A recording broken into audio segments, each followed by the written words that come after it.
Il y a là une question très profonde, hein. On voit un espèce d'immense contraste, et c'est là-dessus que les pharisiens jouent, entre la dureté, la sévérité de la loi de Moïse qui punissait de mort l'adultère, et la miséricorde et la douceur du Christ qui laisse partir cette femme. Et justement, on veut opposer les deux, on veut opposer Moïse et Jésus. Alors, il ne faut pas prendre cette question trop vite à la légère, parce que ça serait trop facile de répondre, bon, Moïse c'est l'Ancien Testament, c'est encore très humain. C'est vrai, c'est très humain, Moïse est un homme, et c'est par l'intermédiaire de Moïse que la loi est donnée, hein, à savoir à travers toute une législation humaine avec des tas de choses de son époque.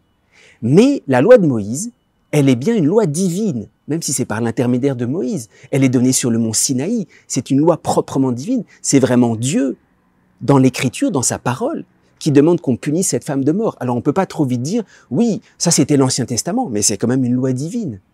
Pour cela, on est invité à redécouvrir l'esprit le plus profond de la loi. Pas seulement la loi du Christ, hein, la loi de l'Évangile, mais la loi de Moïse elle-même, pour voir l'unité des deux.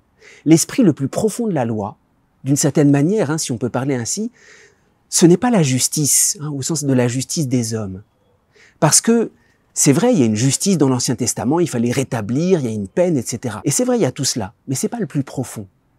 La loi, dit saint Paul, ne répare pas, même si on lapide cette femme, il n'y a rien qui est réparé, il n'y a que Jésus qui répare les péchés. L'esprit le plus profond de la loi, dit saint Paul, c'est que la loi est un pédagogue, le plus important.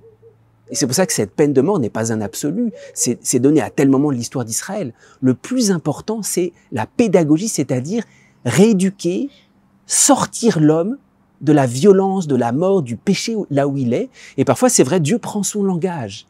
Et le plus important, c'est que Dieu veut arracher l'homme, la femme à son péché. Alors on voit la continuité. Il y a une pédagogie qui implique que l'homme doit se cogner à son péché, à la dureté de ce qu'il a fait. Mais c'est le même esprit. Il y a cette pédagogie qui est prolongée, qui est achevée par la douceur du Christ. Parce que c'est vrai, la plus grande pédagogie, elle implique fermeté et douceur. C'est pour ça qu'il n'y a aucune opposition.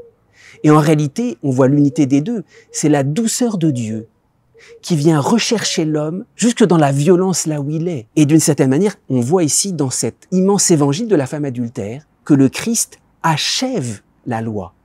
La loi, c'est pour nous sortir de la dureté du péché. Alors il y a ces peines extrêmement lourdes, mais pour nous en sortir jusqu'au bout, il n'y a que la douceur. La douceur de Jésus achève en profondeur tout l'esprit de la loi de Moïse.